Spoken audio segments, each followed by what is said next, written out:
বিসমিল্লাহির রহমানির রহিম। প্রিয় শিক্ষার্থী, সবাইকে অনলাইন ক্লাসে স্বাগত জানাচ্ছি। আশা করছি তোমরা আল্লাহর অশেষ রহমতে তোমরা সুস্থ রয়েছে। আমরা আল্লাহর রহমতে ভালো আছি। তোমরা ভালো থাকো এই দোয়াই করি। চলো আমরা আজকে মূল ক্লাসে আমরা প্রবেশ করি।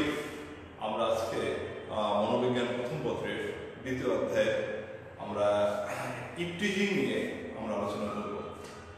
প্রিয় শিক্ষার্থী, আমরা জানি যে ইপটিজিং একটি ভয়াবহ একটা ব্যাধি এবং এটি ক্যান্সারের আকারে আমাদের সমাজটাকে ছেয়ে ফেলছে। আমরা করে বলছি এই ইপটিজিংয়ের কারণে। আমরা আজকাল জীবনের মাধ্যমেই আমরা থাকি, সেখানে আমরা এই ইপটিজিং দেখতে পাই এবং এই ইপটিজিংয়ের যে প্রভাব যে কত ভয়াবহ হয় এটা আসলে আমরা বর্তমানে অনুধাবন করতে পারছি। বিশেষ করে বাংলাদেশ, ভারত, নেপাল, পাকিস্তান এই অঞ্চলগুলোতে ইপটিজিংয়ের প্রভাবটা খুব বেশি দেখা দেয়। ফলে এখানে আমাদের যে মা এবং বোনেরা রয়েছে তা খুব এই দ্বারা খুবই হেনস্থা হয়। তো ইপটিজিং এটা কি আমরা একটু জেনে নিই যে এটি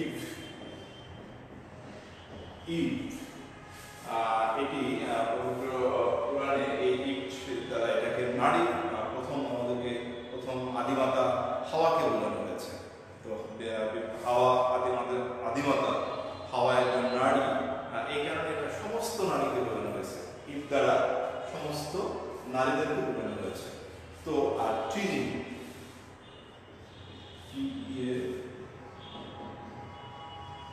দ্বারা এটা হেনস্থা বোঝানো হয়েছে বা হয়রানি বোঝানো হয়েছে। তো ইট যেহেতু আমাদের আদিমাতা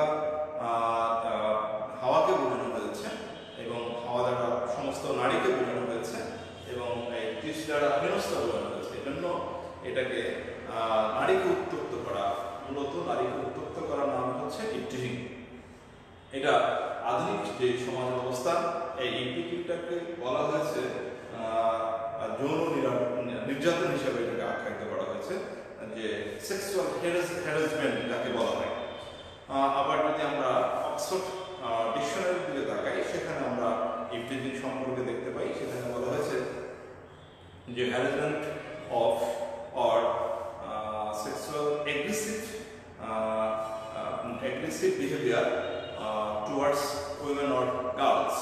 অর্থাৎ এই ইপটিজিং দ্বারা আসলে মূলত নারীরা এর দ্বারা হেনস্থা হয়, এটাকে বোঝানো হয়েছে। এবং কোথাও কোথাও বলা হচ্ছে যে একটা নির্দিষ্ট সময়ের যে পুরুষরা, নির্দিষ্ট বয়সের পুরুষরা এই কার্যকলাপের সাথে তারা জড়িত থাকে। হ্যাঁ, এটা কোথাও এটা উল্লেখ হয়েছে। তো যাই হোক, আমরা জানলাম যে ইপটিজিং মানে নারীকে উত্তপ্ত করা। নারীকে উত্তপ্ত করলে সেটা যে কোনো প্রকারের উত্তপ্ত হোক না কেন, সেটা কিন্তু ইপটিজিংয়ের পর্যায়ে পড়ে যাবে। আজকে আমরা মূলত জানবো যে ইপটিজিংয়ের কারণগুলো আসলে কি কারণে প্রতি বয়সের ছেলেগুলো এই ইপটিজিংয়ে দ্বারস্থ হয় বা তাদের দ্বারা আমাদের মা বোনরা ক্ষতির সম্মুখীন হয় বা হেনস্থা হয় বা হয়রানি হয়। আমরা জানার চেষ্টা করবো সেই সমস্ত কারণগুলো। আমরা দেখে নিই যে কি কারণ রয়েছে যার কারণে পুরুষরা ইপটিজিং করে থাকে। প্রথমে যদি দেখতে পাই হচ্ছে পারিবারিক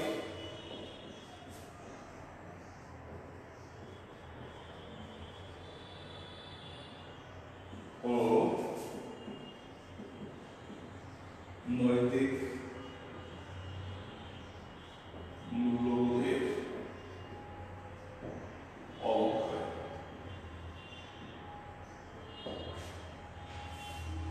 প্রথম যেটি রয়েছে ইপটিজিংয়ের কারণ,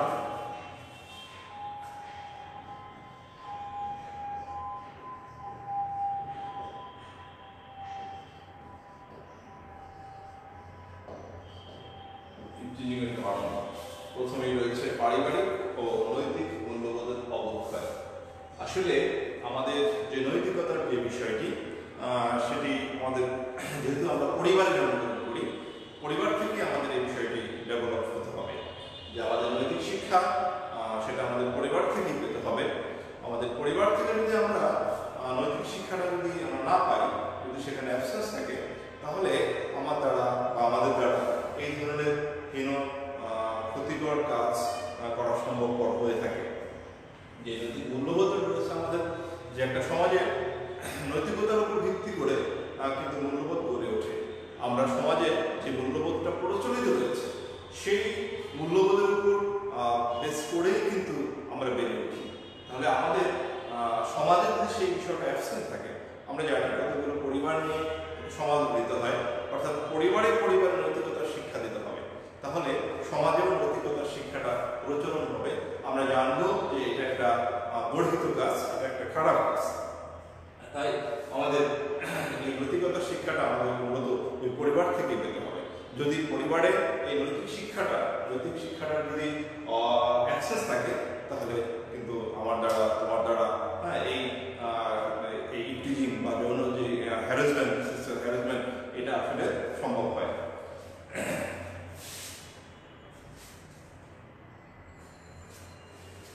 এরপরে আমরা দেখব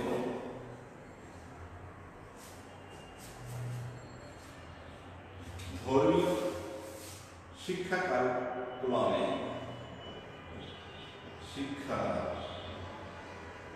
কারিকুলামে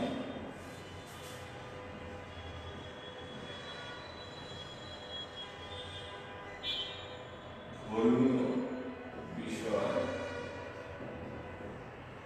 অনুপস্থিত থাকা।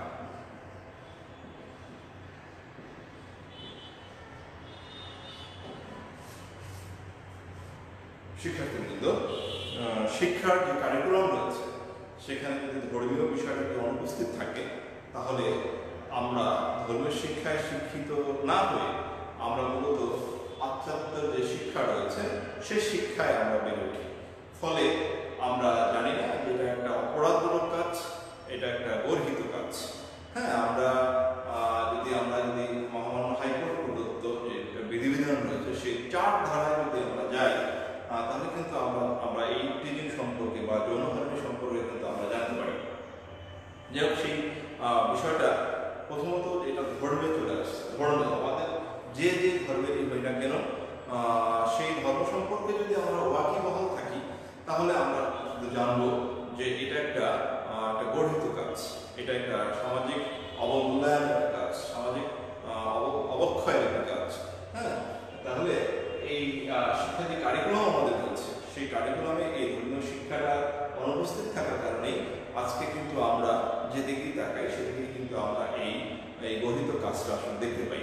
এই জন্য আমাদের প্রথম হচ্ছে ধর্মীয় শিক্ষায় শিক্ষিত হওয়া, এবং আমাদের যে শিক্ষা কারিকুলাম রয়েছে সেই কারিকুলামের মধ্যে এই ধর্মীয় শিক্ষাটাকে অ্যাড করা। তাহলে মূলত আমরা জানবো যে এটা একটা গর্হিত কাজ, এবং আমরা আরও জানতে পারবো আমাদের হাইকোর্ট প্রদত্ত যে নীতিমালা রয়েছে সেটাও যদি আমরা দেখি, 4-2-1 ধারায় যদি আমরা যাই, তাহলে আমরা সেখানে কিন্তু টোটালি পাবো যে কোন কোন বিষয়গুলোকে যৌনহারানি বা টিচিং বলা হয়ে থাকে। যাই হোক, তাহলে আমাদের কাজ হচ্ছে যে ধর্মীয় শিক্ষাটাকে আমাদের কারিকুলামের মধ্যে নিয়ে আসা। তাহলে আমরা জানতে পারবো এবং আমরা এই কাজ থেকে মূলত বিরত থাকতে পারবো। এরপরে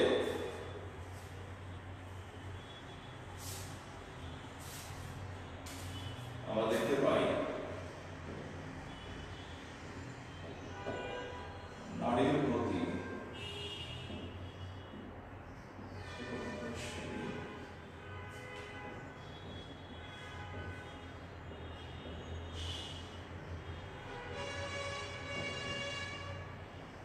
দৃষ্টিভঙ্গির অভাব। শিক্ষার্থী, নারীর প্রতি শ্রদ্ধাশীল দৃষ্টিভঙ্গির অভাব। আমাদের নারীদের প্রতি আমাদের একটা শ্রদ্ধা, একটা দৃষ্টি থাকা উচিত প্রত্যেকের। আমরা জানি আমার মা, বোন, স্ত্রী, আমার বোন, এরা সবাই প্রত্যেকেই নারী। তাহলে যেহেতু নারী আমার মা, নারী আমার বোন এবং নারী আমার স্ত্রী, তাহলে প্রত্যেকেই কিন্তু শ্রদ্ধার জায়গায় কিন্তু রয়ে গেছে। আমার মায়ের প্রতি আমার দৃষ্টিভঙ্গিটা কেমন হওয়া উচিত এটা কিন্তু আমরা জানি। আমার বোনের প্রতি আমার দৃষ্টিভঙ্গিটা তাই তাদের প্রতি যে শ্রদ্ধাটা থাকা উচিত সেটা আমাদের প্রত্যেকের মধ্যেই ডেভেলপ করতে হবে। তাহলে কিন্তু আমরা এই ধরনের গর্বিত কাজ কিন্তু আমরা করতে পারবো না। এই জন্য আমাদের উচিত, প্রত্যেকেরই উচিত নারীকে শ্রদ্ধার দৃষ্টিতে দেখা। তাহলে আমরা এই সমাজ থেকে এই যে গঠিত কাজটা এটা আমরা কিন্তু উৎপাদন করতে পারবো। কিন্তু যেহেতু আমাদের শ্রদ্ধাশীল দৃষ্টিভঙ্গি নেই, এই কারণেই কিন্তু আমরা এই নারীকে হেনস্থা করতে চাই বা নারীকে হেনস্থা করতে দেখা যায়।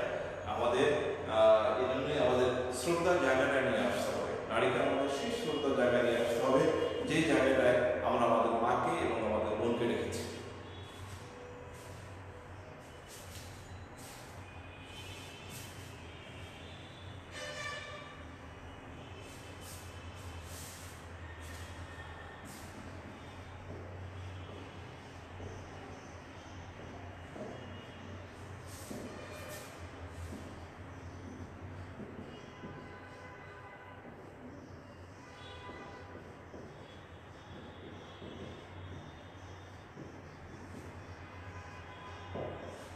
শিক্ষার্থীবৃন্দ, এরপরে আমরা দেখতে পাই যে নারীকে পণ্যবস্তু ও ভোগ্যবস্তু মনে করা। পণ্য বস্তু যেগুলো ক্রয় বিক্রয় করা যায়, কেনা বেচা করা যায়, তাকে আমরা পণ্য বস্তু সাধারণত বলে থাকি। আমরা কি নারীকে পণ্য বস্তু ওই ক্রয় বিক্রয়ের যে সামগ্রীগুলো রয়েছে আমাদের, তার সাথে আমরা তুলনা করব? এটা কতটুকু হেয় মানসিকতা থাকলে এটা আসলে করা সম্ভব? একটা হয়তো সমাজ ছিল, সেই জাহেলিয়াতের যে যুগ ছিল, তখন নারীকে ক্রয় বিক্রয় করা হতো। কিন্তু আধুনিক যে সমাজ ব্যবস্থা আমাদের, সেই সমাজ ব্যবস্থায় যদি আমরা সেই পুরনো গুণধারা সমাজ ব্যবস্থার সাথে যদি আমরা নিয়ে যাই, তাহলে আসলে আমরা কিভাবে আধুনিক হলাম? শুধু পোশাক আশাক, কথাবার্তা, বাচনভঙ্গি এতে আধুনিক বা দালান কোঠা নির্মাণ, এর দ্বারাই শুধুমাত্র আধুনিকতা কিন্তু প্রকাশ পায় না। আধুনিকতা আমাদের মন মানসিকতা, হ্যাঁ, নারীকে সেই জায়গাটায় নিয়ে যাওয়া, এটা আসলে কতটা হেয়মনতার কাজ, এটা একটু যদি আমরা গভীরভাবে চিন্তা করি, তাহলে কিন্তু উত্তরটা আপনার আপনি চলে আসবে। তো কখনই নারীকে কোনো বস্তু মনে করা যাবে না, যেহেতু আমরা মনে করি যে কেনা বেচা করা যাবে, আর সেই কারণে নারীর প্রতি কিন্তু আমরা সহিংসতা বা হেনস্থা জাতীয় কাজ বা হ্যারাসমেন্ট করার আমরা প্রয়াস পাই।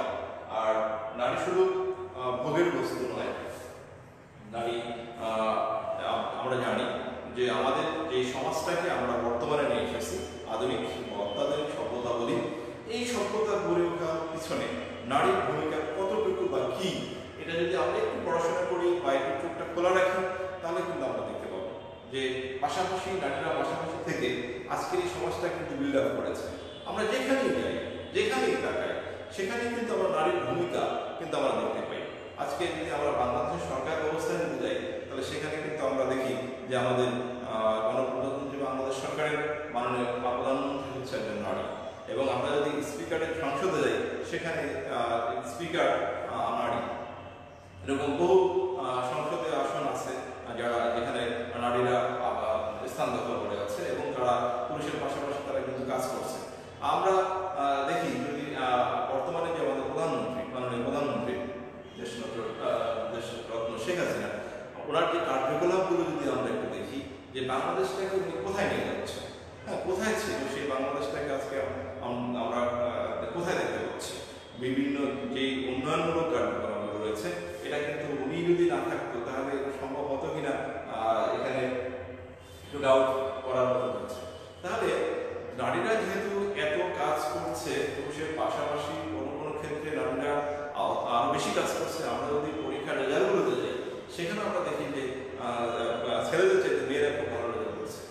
তাহলে তারা এই দেশটাকে ডেভেলপ করার জন্য কাজ করছে।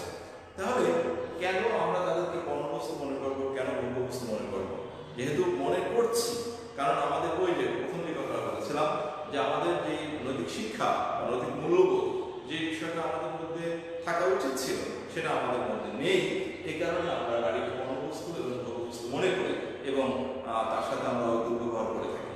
সুতরাং আমাদের উচিত অবশ্যই তাদেরকে পণ্যবস্তু বা ভোগ্যবস্তু মনে না করা।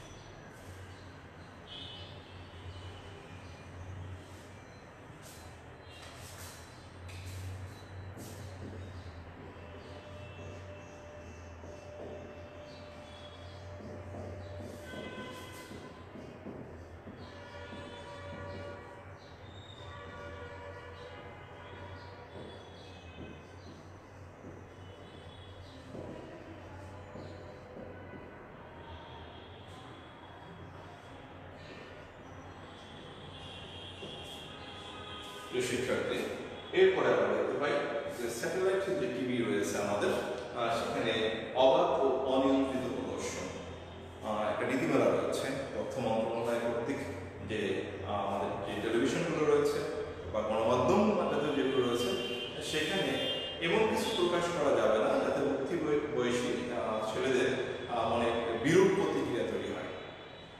আমাদের শিক্ষার অনেক মাধ্যম রয়েছে, এর মধ্যে গণমাধ্যম একটি অন্যতম শক্তিশালী মাধ্যম। সমাজের দর্পণ বলা হয় গণমাধ্যমে। এখানে ভালো ভালো জিনিসগুলো, সামাজিক ভালো ভালো বিষয়গুলো সেখানে তুলে ধরা হবে। যদি চিত্তবিনোদনের জন্য কিছু থাকে সেটাও হবে শিক্ষামূলক। তাহলে আমাদের ছেলেমেয়েরা, প্রতিবর্ষী ছেলেমেয়েরা ভালো কিছু শিখবে। কিন্তু তা না হয়ে যদি সেখানে অবাধ অনিয়ন্ত্রিত প্রদর্শন হয়, ভিন্নধর্মী সমাজের নেতিবাচকতা তুলে ধরা হয় এবং অনিয়ন্ত্রিত প্রদর্শন হয়, তাহলে প্রতিবর্ষী ছেলেমেয়েদের মনে একটি বিরূপ প্রতিক্রিয়া তৈরি হয়। ফলে তারা নারীর প্রতি দৃষ্টিভঙ্গিটা শ্রদ্ধাশীল না হয়ে সেখানে তারা তাদেরকে হ্যারাসমেন্ট করে থাকে। এই জন্য আমাদের স্যাটেলাইট টিভিগুলোকে, এটা যেহেতু একটা মন্ত্রণালয়ের অধীনে চলে, আমরা জানি তথ্য মন্ত্রণালয়ের অধীনে রয়েছে এটি, তো সেখান থেকে আগে বিষয়টা বিবেচনা, পর্যালোচনা, এটা আমাদের যে সামাজিক অবস্থা, এই অবস্থা এটা প্রচলিত করা সম্ভব কিনা এটা আগে বিচার করা উচিত। এটা বিচার করে এরপর যদি প্রদর্শন করা হয় তাহলে কিন্তু আমাদের উচ্চবয়সী যে ছেলেমেয়েগুলো রয়েছে তারা কিন্তু বিপাকে চলে যাবে না।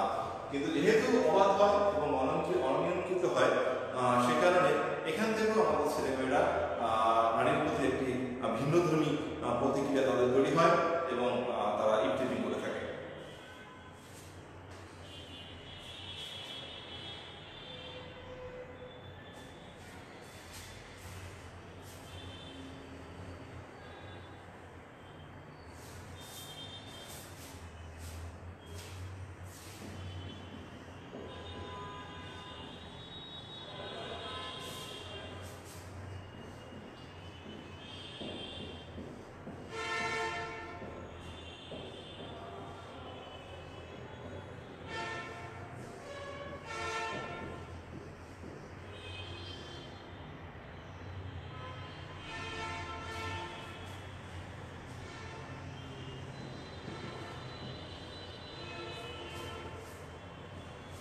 এরপর রয়েছে সুস্থ মূল্যবোধ গঠনে পিতামাতার অসচেতনতা, পিতামাতার আনকনসাস। শিক্ষার্থী, যে আমরা জানি যে আমরা পরিবারে জন্মগ্রহণ করি এবং সেখানে আমরা বড় হই। পরিবারের বড়দেরকে হাঁটতে দেখে আমরা হাঁটা শিখি, পরিবারের বড়দেরকে কথা বলতে দেখে আমরা কথা বলতে শিখি।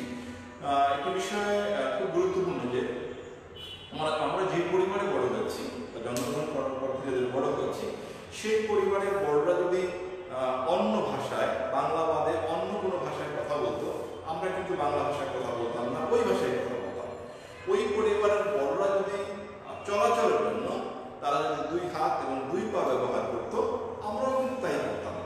আমাদের পরিবারের বড়রা দুই পায়ের উপর ভর দিয়ে হাঁটে বিদায় আমরা দুই পায়ের উপর ভর দিয়ে হাঁটতে শিখেছি এবং শিখি। যদি ছোট বাচ্চাদের দিকে আমরা যদি খেয়াল করি তাহলে দেখা যাবে যে তারা হাঁটা এখনো শিখে নেই, পুরোপুরি শিখছে। তারা পড়ে যাচ্ছে, হাঁটতে গিয়ে পড়ে যাচ্ছে, আবার হচ্ছে, মানে অনেক পরিশ্রমের একটা বিষয়। কারণটা হচ্ছে সে জানে যেখানে বড়রা দুই পায়ের উপর ভর দিয়ে হাঁটে আমার ওইটাই করতে হবে। তাহলে সেখানে আমরা বড়দেরকে দেখে হাঁটতে শিখছি, সেখানে আমরা বড়দেরকে দেখে কথা বলতে শিখছি, সেখানে তাহলে আমরা বড়দেরকে দেখে আমরা আমাদের মধ্যে এই ধরনের কনসিয়াসনেস তৈরি হবে যে আমাদের মধ্যে মূল্যবোধ তৈরি হবে। কোন ধরনের মূল্যবোধ? সেই মূল্যবোধ যে মূল্যবোধ দ্বারা আমাদের দ্বারা কোনো সমাজের কোনো ধরনের কোনো ক্ষতি হবে না। তাহলে আমরা যেহেতু এটা করছি, আমরা যেহেতু ইউটিউবিং করছি, আমরা যেহেতু সেক্সুয়াল হ্যারাসমেন্ট করছি, তার মানে হচ্ছে আমি যে পরিবারে বা আমরা যে পরিবারে বড় হচ্ছি সেই পরিবারের আমাদের বাবা মায়ের বা যারা বাবা মায়ের ভূমিকায় রয়েছে অভিভাবক, তাদের মধ্যে অসচেতনতা রয়ে গেছে। যদি এই জায়গায় আমরা কনসিয়াসনেসটা নিয়ে আসতে পারি পিতামাতার মধ্যে বা অভিভাবকদের মধ্যে, বা আমাদের যারা সমাজপতি রয়েছে, সমাজ ব্যবস্থাপক রয়েছে, তাদের মধ্যে যদি এই কনসেনসাসটা যদি আমরা বিল্ড আপ করতে পারি, তাহলে কিন্তু আমাদের মধ্যে যদিও এই ধরনের প্রবণতা থাকে, তাহলে সেটা কিন্তু আমাদের থেকে উঠে যাবে। তো যেহেতু নেই, আমাদের পিতামাতার মধ্যেই নেই, আমাদের সমাজ ব্যবস্থাপকদের মধ্যেই নেই, সে কারণে এই টিচিংটা কিন্তু থেকে গেছে। তাহলে এই টিচিং যদি দূর করতে হয়, তাহলে এই পিতামাতার মধ্যে প্রথমত সচেতনতা তৈরি করতে হবে। আর যদি তারা সচেতন হন, তাহলে কিন্তু আমরা এখানে যদি তারা সজাগ থাকে, প্রতিটা বাবা মা যদি সজাগ থাকে তার সন্তানের প্রতি, তার সন্তান কি করে, কোথায় যায়, হ্যাঁ, তাহলে কিন্তু সন্তানরা কিন্তু এই ধরনের বিপদে যাওয়ার সম্ভাবনা খুব কম থাকে। যেহেতু আমাদের বাবা মারা একটু আনকনসিয়াস থাকে, এই কারণেই কিন্তু এই সমাজে ইফটিজিংটা কিন্তু বাড়ছে প্রতিনিয়তই।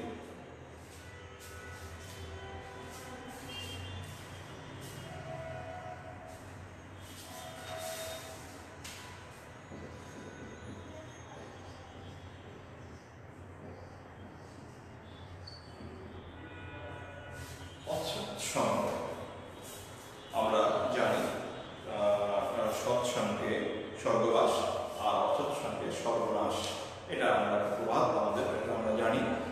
এই কারণে যারা অসৎসঙ্গে মিশে যায়, একটা কথা আছে যে সঙ্গ দোষে লোহা ভাসে।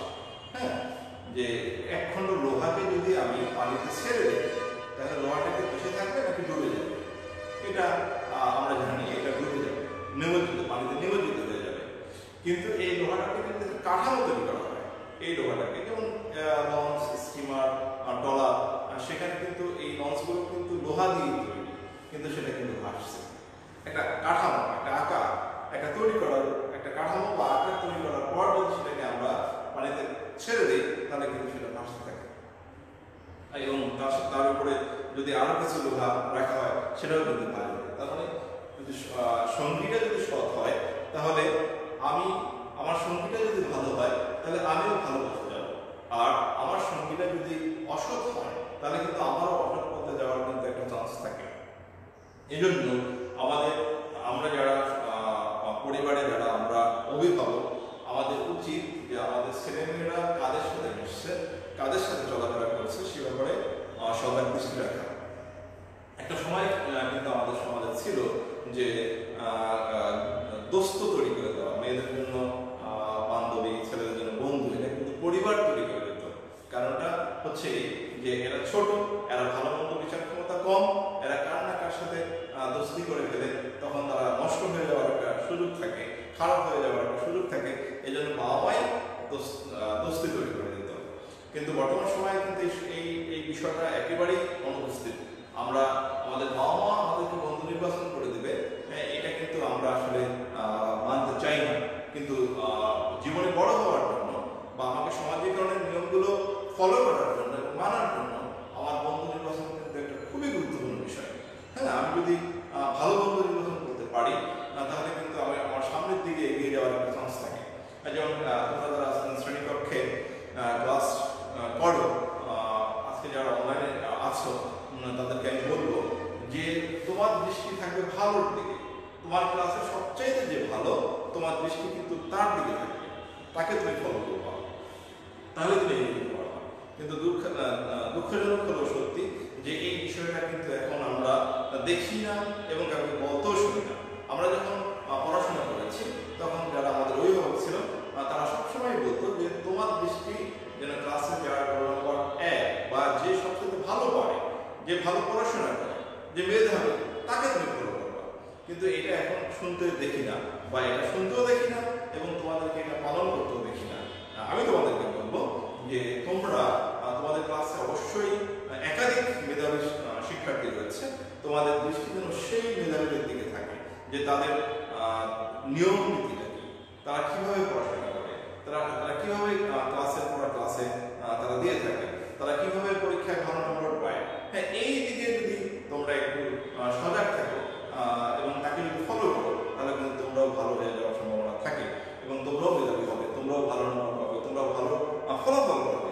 কিন্তু দুর্ভাগ্যজনক হচ্ছে এটা যে আমরা সঙ্গী নির্বাচন করার ক্ষেত্রে কেন জানি অসৎ সঙ্গী আমরা নির্বাচন করে থাকি, এবং এই অসৎ সঙ্গীর সাথে তাল মিলিয়ে থেকে আমরা এই ধরনের গঠিত কাজ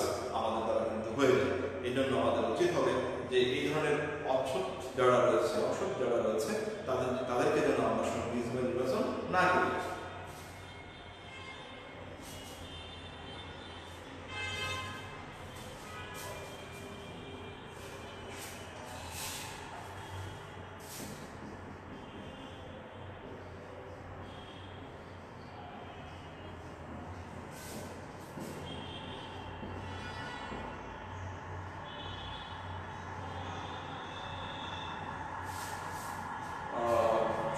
এরপরে আমরা দেখতে পাই যে মাদক দ্রব্যের প্রতি আসক্তি। মাদক দ্রব্য বিভিন্ন নেশা জাতীয় যে দ্রব্যগুলো রয়েছে যেগুলোর দ্বারা আমরা আসক্ত হয়ে যাই।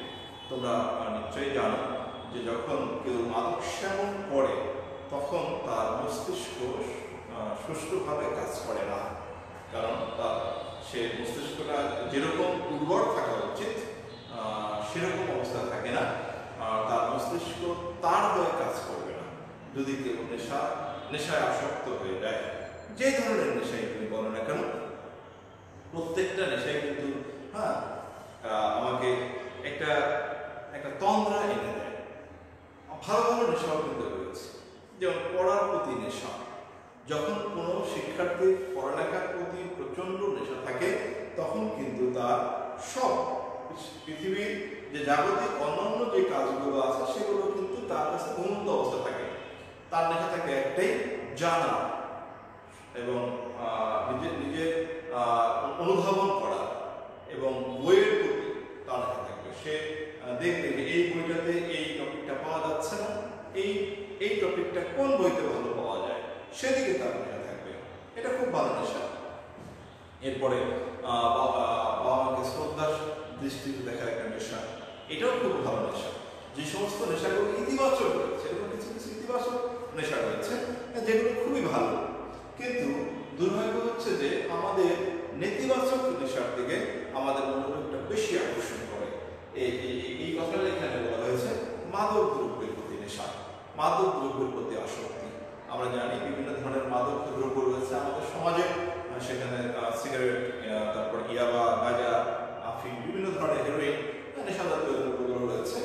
এগুলো যখন কোনো ব্যক্তি গ্রহণ করে তখন তার মস্তিষ্ক আর সুস্থ থাকে না, তখন তার দ্বারা যে কোনো ধরনের অন্যায়মূলক কাজ, গর্হিতমূলক কাজ, খারাপ কাজ তার দ্বারা অবলীলায় হয়ে যায়। সে বুঝেও না যে এটা কিভাবে তার দ্বারা সংগঠিত হলো। এই জন্য আমাদের প্রত্যেকের উচিত যে এই ধরনের যে মাদক দ্রব্যগুলো রয়েছে সেগুলো সেই নেশায় আমি যেন আসক্ত না হই। আমাদের মনে রাখতে হবে যে আমরা আসলে সৃষ্টির সেরা জাতি।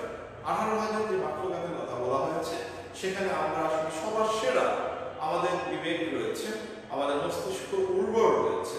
হ্যাঁ, তাহলে এই সুস্থ এবং উর্বর মস্তিষ্ক নিয়ে আমরা কিভাবে এই সেবন করলে আমাদের সেই মস্তিষ্কটা একেবারেই নিথর হয়ে যাবে, একেবারেই হিডেন হয়ে যাবে, সেই জায়গায় আমরা কিভাবে যাই এটা আসলে আমার মাথায় ধরে না।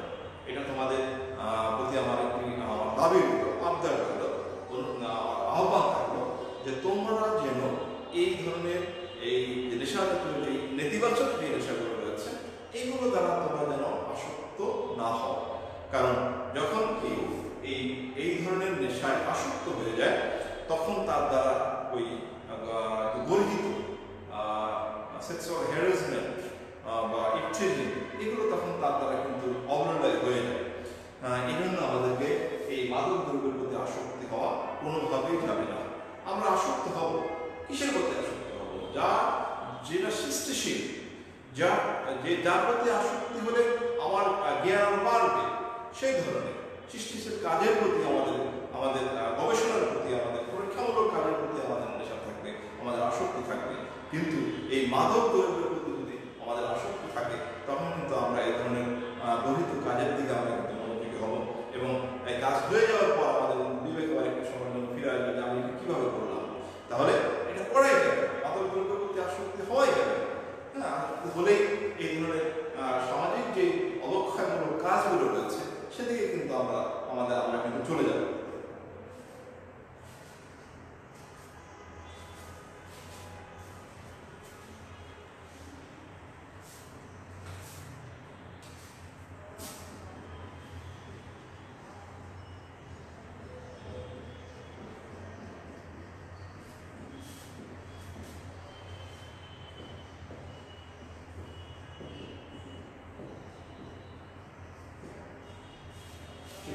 শিক্ষার্থীবৃন্দ, এরপর আমরা দেখি সুস্থ সাংস্কৃতিক চর্চার অভাব।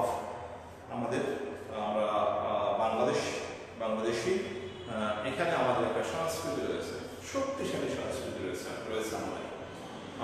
আমরা যদি একটু ভাবি, আমরা যদি একটু বিবেকটাকে জাগ্রত করি, তাহলে আমরা কি দেখতে পাই যে আমরা আমাদের সংস্কৃতির উপরে রয়েছে। আমাদের সংস্কৃতিতে এটা আছে কিনা, যৌনকরণ এটা আছে কিনা? অবশ্যই। তাহলে কিভাবে আমাদের এই দেশে, যতগুলো দেশের কথা বলা হলো, বাংলাদেশ, পাকিস্তান, ভারত এবং নেপাল, যে সমস্ত দেশগুলো র্যাঙ্কিংয়ে রয়েছে ইউটিজিতে, সেখানে আমাদের দেশ, এটা আমাদের জন্য বড় একটা লজ্জা, কিন্তু এটা আমাদের সংস্কৃতিতে কিন্তু নেই। তাহলে কিভাবে এটা চলে আসলো? আসলে এই কারণে, কারণ আমরা আমাদের সংস্কৃতিটাকে মানি না, আমাদের সংস্কৃতিটাকে আমরা লালন করি না।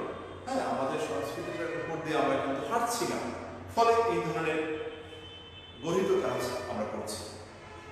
আমরা যদি আমাদের সংস্কৃতির মধ্যে থাকি, আমাদের সংস্কৃতির যে সুস্থ ধারার যে সংস্কৃতি, আমরা যদি সেখানে আমরা যাই, তাহলে আমরা কি হব? আমাদের মধ্যে নৈতিক মূল্যবোধ গড়ে উঠবে। আমরা ওই শিক্ষায়, নৈতিক শিক্ষায় আমরা বিশ্বাসী হব, আমরা বেড়ে উঠব। ফলে আমাদের মধ্যে এটা হবে না, এই গঠিত কাজ আমাদের দ্বারা হবে না। আমরা আমাদের সংস্কৃতি থাকি, কিন্তু দুঃখের বিষয় হচ্ছে আমরা ক্রমান্বয়ে আমাদের যে সংস্কৃতি রয়েছে, সেই সংস্কৃতি থেকে ক্রমান্বয়ে আমরা একটু একটু করে বহু দূরে চলে যাচ্ছি। আমাদের যে সংস্কৃতির উপরে আমাদের দেশটা গড়ে উঠেছে, সেই সংস্কৃতি কোথায় আছে? আমরা কোথায় পাচ্ছি? আমাদের চলনে, আমাদের বলনে, আমাদের পোশাক আশাকে আমরা কি সেই সংস্কৃতিটাকে পাচ্ছি? আমরা পাচ্ছি না। আমাদের জন্মদিন, বর্তমান সময় আমরা দেখি একটা জন্মদিন পালনের একটা সংস্কৃতি আমাদের জন্য রয়েছে। সে কি সংস্কৃতি? সেখানে যদি আমরা দেখি যে আমাদের ছেলেমেয়েরা কিভাবে ডিম, ময়দা একত্রীকরণ করে জন্মদিন পালন করতেছে, একজনের উপর একজন ডিম মারছে, এটা কি আমাদের সুস্থ সংস্কৃতির মধ্যে পড়ে? এটা কোন ধারায় পড়ে? এটা কতটা গঠিত কাজ? এটা আসলে ভাষায় বিশ্লেষণ করা, এটা আসলে কারো পক্ষে সম্ভব কিনা আমি জানি না। আমি এটা বিশ্লেষণ করতে পারছি না যে আমাদের ছেলেমেয়েরা এটা কোন সংস্কৃতির মধ্যে যাচ্ছে, কেন, কিভাবে। আমাদের একটা সুস্থ সংস্কৃতি রয়েছে, জন্মদিন পালন করার বিধান আছে কি নেই সেটা সেই তর্কে আমি যাচ্ছি না।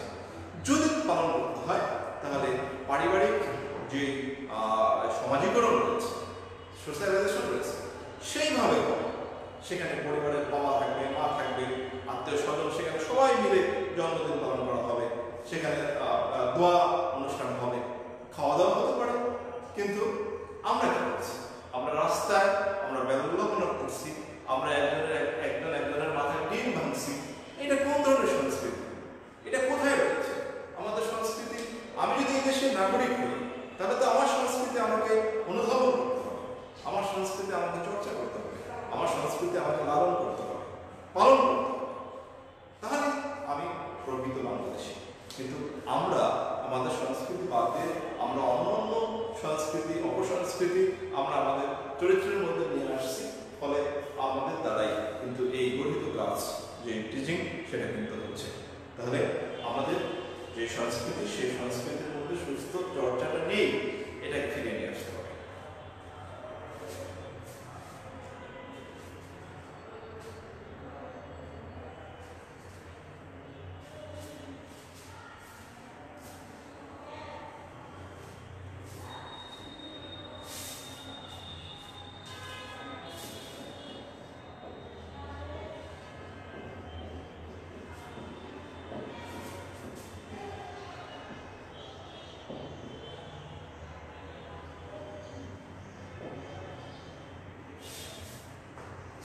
শিক্ষার্থীবৃন্দ, আরেকটি গুরুত্বপূর্ণ বিষয়, সেটা হচ্ছে টিচিং বিষয়ের অজ্ঞতা। আমরা জানি না কোনটা টিচিং এর পর্যায়ে পড়ে, কোনটা টিচিং। শীষ দেওয়া, তোমরা কি জানো শীষ দেওয়া এটা টিচিং এর পর্যায়ে পড়ে? কারণ মাথায় গায়ে হাত দেওয়া এটা টিচিং এর পর্যায়ে পড়ে? কারো বলতে এখানে আমি যেহেতু নারীকে দেখে যদি আমি শীষ দিই, এটা টিচিং এর পর্যায়ে পড়বে, হয়রানির পর্যায়ে পড়বে। যদি কোনোভাবে তার মাথায় চুলে বা গায়ে হাত লাগানোর চেষ্টা চেষ্টা করে, সেটাও কিন্তু ইফটিজিংয়ের পর্যায়ে পড়বে। এরকম বহু রয়েছে যেগুলো ইফটিজিংয়ের পর্যায়ে পড়ে। এটা যদি আমরা হাইকোর্ট প্রদত্ত যে 4 ধারা রয়েছে সেটা যদি আমরা একটু পড়াশোনা করি তাহলে কিন্তু আমরা জানবো যে কোন কোনগুলোকে ইফটিজিং বলা হয়। আমরা জানি না যে এটা ইফটিজিংয়ের পর্যায়ে পড়ে, না জেনেই আমরা করে থাকি। এই জন্য আমাদের পড়াশোনা করতে হবে, প্রচুর পড়াশোনা করতে হবে, আমাদের জানতে হবে। আমরা যেহেতু সমাজের জীব, আমরা এই সমাজে আমরা নারী পুরুষ সকলেই একত্রিত হয়ে দলবদ্ধ হয়ে আমরা বসবাস করব এবং আমাদের সমাজটাকে একটা আধুনিক অত্যাধুনিক মডার্ন সমাজে আমরা নিয়ে যাব। সেখানে ইফটিজিং থাকবে না। কখন থাকবে না? যখন আমরা জানবো যে এটা ইফটিজিং এর পর্যায়ে পড়ে।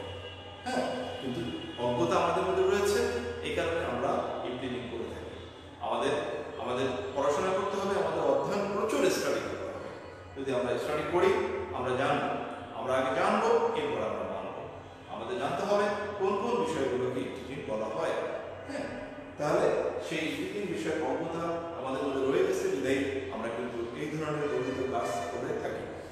যেমন আমি এখানে একটা তোমাদের উদাহরণ দিতে পারি। এই ধরনের এভাবে যে ছেলেরা ইফটিজিং করে থাকে বা অন্যান্য খারাপ কাজ করে থাকে বা সমাজ বহির্ভূত কাজ করে থাকে, যদি সেটাকে যদি ভিডিও করে একটি রুমের মধ্যে যদি সেই ছেলেগুলোকে এনে যদি সেটা দেখানো হয় তাহলে তারা কিন্তু লজ্জায় পড়ে যাবে। তারা কিন্তু দেখতেছে যে সেই কাজটা করছে, খারাপ কাজ। তাহলে তার দ্বারা কিন্তু সেটা করা, কখনো সে যদি সেটা করার সময় কিন্তু চিন্তা করবে যে এটা একটা খারাপ কাজ, কেন আমি এটা করবো? তার মানে সে জানবে, সে দেখেছে। এইভাবে যদি আমরা যদি জানি, আমাদের যদি জ্ঞান থাকে যে এই বিষয়গুলো হচ্ছে ইফটিজিং, তখন কিন্তু আমাদের জ্ঞানটা কিন্তু নাড়া দেবে, জ্ঞান কিন্তু সজাগ হবে। আমাদের বিবেক কিন্তু নাড়া দেবে, যে আমাদের বিবেক আমাদের বলবে যে এটা একটা অপরাধ, এটা একটা গঠিত কাজ। তখন কিন্তু সেই কাজটা থেকে আমরা আস্তে আস্তে আমরা কিন্তু সরে আসবো। এই জন্য আমাদের জানতে হবে যে ইফটিজিং কি কি বিষয়গুলোকে ইফটিজিং এর পর্যায়ে পড়ে। এই বিষয়গুলো আমরা জানবো, আমরা অজ্ঞতা থাকবো না, অজ্ঞতা মুছে ফেলবো। আমরা জ্ঞানের যে পরিসীমা রয়েছে সেই বিষয়গুলোতে আমরা হাঁটতে শিখবো। ফলে কি হবে? ফলে এই ইফটিজিং বা সামাজিক যে অবক্ষয়, যে সামাজিক যে ক্যান্সার, এটা থেকে আমরা ফিরে আসবো।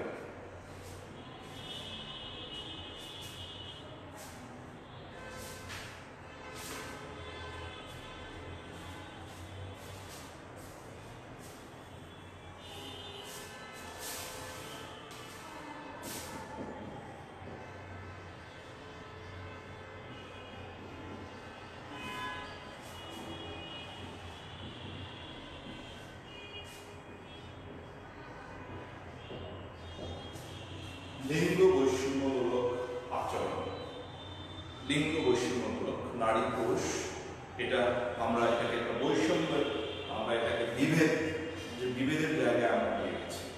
নারী পুরুষ কোনো বিভেদ থাকবে না।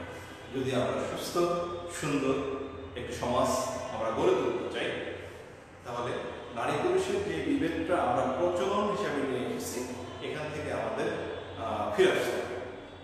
আমরা একতাবদ্ধ হতে হবে, আমাদের দলবদ্ধতা ফিরে আসতে হবে। আমরা যে সোশ্যালাইজেশনের যে যুথচারিতার কথা আমরা শুনেছি, সেই জায়গাটা আমাদের ফিরে আসতে হবে। আমরা নারী পুরুষ বৈষম্য এটা আমাদের ভুলে যেতে হবে। আমরা যখন এই বৈষম্যটা আমরা তৈরি করি, যে অনেক জায়গায় দেখা যায় যে একটা লিমিট রেস্ট্রিক্ট থাকে, এখানে নারী পুরুষ নিষেধ, যে এই যে একটা বৈষম্য, সেখানে আমাদের সমাজে পুরুষরা একা ঘুরে বেড়ায়, সারা দুনিয়াতে ঘুরে বেড়ালেও তাদের কোনো সমস্যা হয় না। কিন্তু একজন নারী ঘর থেকে বের হলেই আমরা ভিন্নভাবে আমরা দেখছি। এই যে বৈষম্যটা, এই বৈষম্য থেকে আমাদের ফিরে আসতে হবে। আমাদেরকে একই সূত্রে একই চোখে আমাদেরকে দেখতে হবে। যদি আমরা এই জায়গাটা আসতে পারি, তাহলে কিন্তু আমাদের এই ইফটিজিং নামক যে ভয়াবহ একটা ব্যাধি বা ক্যান্সার সমাজে প্রচলিত আছে, সেখান থেকে কিন্তু আমরা ফিরে আসতে পারবো। প্রিয় শিক্ষার্থী, তোমরা যারা এই ক্লাস যারা আছো, তোমরা সেখানে ছেলে শিক্ষার্থীও থাকতে পারো, মেয়ে শিক্ষার্থীও থাকতে পারো। তোমরা যারা ছেলে শিক্ষার্থী, তোমার মনে রাখতে হবে যে যে তোমার সাথে যারা পড়াশোনা করছে মেয়ে শিক্ষার্থী, তারা তোমার সহপাঠী, তারা তোমার ক্লাসমেট, তারা তোমার বন্ধু। তো তাদের প্রতি তোমার এই যে দৃষ্টিভঙ্গিটা, এটা কেমন হওয়া উচিত? এটা তোমাদের কাছে আমার প্রশ্ন। এটা কেমন হলে আমাদের সমাজ ব্যবস্থাটা ভালো হয়? তোমরা যদি ছেলে শিক্ষার্থী হও, তোমার মনে রাখতে হবে যে তোমার বাসায় কিন্তু ছোট বোনটি, সেও কিন্তু কোনো না কোনো স্কুল কলেজের শিক্ষার্থী, সেও কিন্তু মেয়ে। তাহলে তাকে তুমি কি আলাদাভাবে দেখছো? অবশ্যই না। তাকে তুমি আলাদা চোখে দেখছো? তাহলে পরের আরেকজনের বোনকে তুমি কেন আলাদাভাবে দেখছো? কেন বৈষম্য তৈরি করছো? আমাদের আজকে থেকে জানতে হবে আমরা ঘুমিয়ে আছি, এই ঘুমিয়ে থাকা আমাদের চলবে না, আমাদের জাগ্রত হতে হবে। আজকে আমরা যেদিকে তাকাই, আমরা গণমাধ্যমের মাধ্যমে আমরা জানতে পারি, দেখতে পাই যে এই একটি দিনের ছায়া এটা কিভাবে আমাদের সমাজটাকে কুড়ে করে শেষ করে দিচ্ছে। এর প্রভাব কত যে ভয়ঙ্কর, এর প্রভাব কোথায় গিয়ে পড়ছে? দুইটা শক্তিশালী জায়গায় গিয়ে প্রভাব পড়ছে।